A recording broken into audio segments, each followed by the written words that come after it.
Hello and welcome to my third time trying to record this thing. Hopefully, the audio actually goes through. So, unfortunately, I guess the last video didn't work as I planned. So, I'm going to try and make this short and sweet, keep it to about 8 to 10 minutes, and we can start talking about creative strategies. I'm just going to make sure I have a timer going. Sometimes I get a little carried away, as you see. But anyways, so we talked in this week. We talked about emotional versus rational appeal, and when we discussed about the actually, let me share my screen so we can better look at this.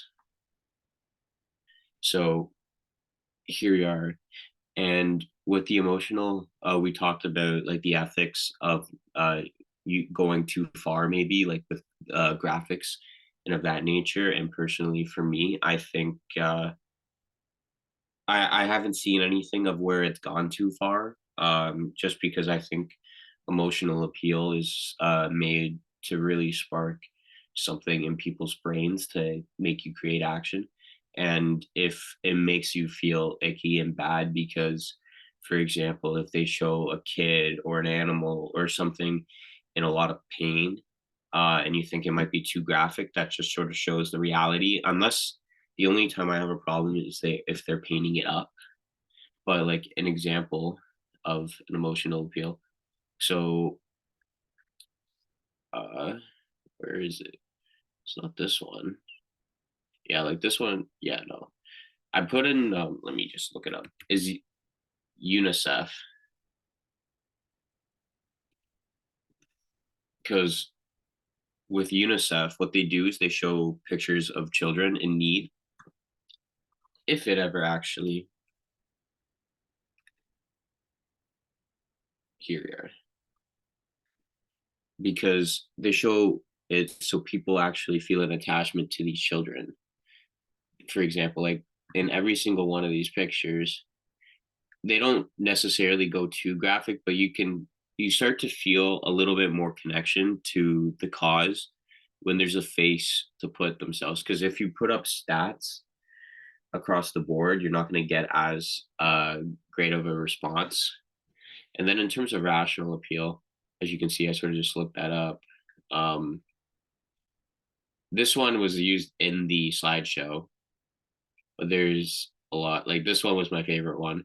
The 79% of patients do not floss adequately, and it's just sort of demonstrating a much more like logical form of speaking or thinking. Sorry, when you're buying products, because and that just appeals to me more because when I think of what I buy, it's more about like what I need rather than what I want, and for this one, it's just sort of in like presenting that most people don't actually floss properly, and this is what we can do to solve that issue.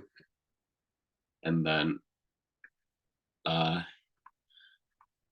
when we were talking about, hopefully, it actually goes quicker. But when we were talking about, um, it's down here. Whoops, went too far. So, like for example, like testimonials, endorsements, demonstration, and product as hero and product comparison. For me, the ones that I personally like uh is testimonials. uh Endorsements don't quite necessarily get it as much, but they sort of, but it also sort of depends too, for me anyways, because I'm into working out. So then when it comes to endorsements, if somebody that I like says like this is really good, like you like this is what it does, um I guess that would be more like a testimonial too. But at the same time, I'll show you what I mean in an example. So for a testimonial that I found was for Greg Doucette.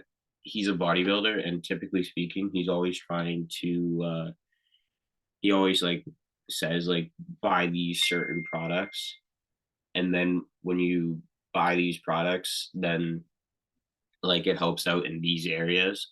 And I haven't bought anything, but a lot of people do when it comes to like fitness influencers, just because they don't actually know per se a lot about it if they haven't done the research.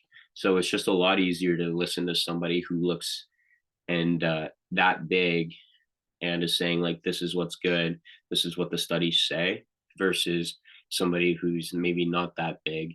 And that's why like testimonials, at least out in my area of interest, such as like the fitness world, um, I think testimonials are very useful because the lack of knowledge on amongst a lot of regular gym goers. And then in terms of like celebrity endorsements, I think Chris Bumstead, I think he's won the Mr. Olympia 4 times. In terms of endorsing, he's really good because he not necessarily says to use certain things, but just getting sponsorships where people see what he's using. Uh, it's like, oh, I want to be that big, so therefore I got to take this or I got to do that, because they think that if they do the same thing, that they would be like him, except that obviously nobody's like him, only he's like him. And but that doesn't necessarily register in a lot of people's heads. So if you utilize like celebrity endorsements correctly, especially in the fitness industry where a lot of people are trying to imitate each other, trying to compare and just like become as big as possible by showing like the biggest people uh, in the game using certain products, then those products absolutely start to go crazy because it's like, whoa, if he uses it, I got to use it too. And in terms of like demonstration and the rest, like was a demonstration, product as a hero, and product comparison. I'm not I'm not as much of a fan, but I think product comparison um, can be used well if it's like a highly competitive product. In terms of, let's say you have like a McDonald's versus like a Burger King. I think there is an example of that actually, but um, it'll be good because then it'll show like generally speaking, like okay, this is what benefits one versus the other. I think for a good example for something that I'm interested in a comparison is it will show like one supplement will do this for you versus another supplement. So let's say like like this isn't an ad, so I'm just gonna state it, but like testosterone booster versus like creatine, and like what it actually does as a benefit for somebody's body and the comparisons.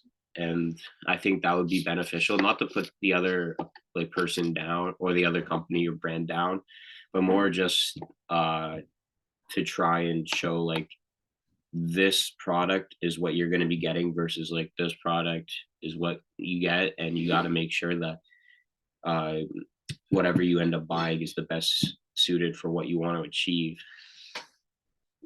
And yeah, so that's pretty much my take in terms of takeaways and different things from the creative strategy lecture.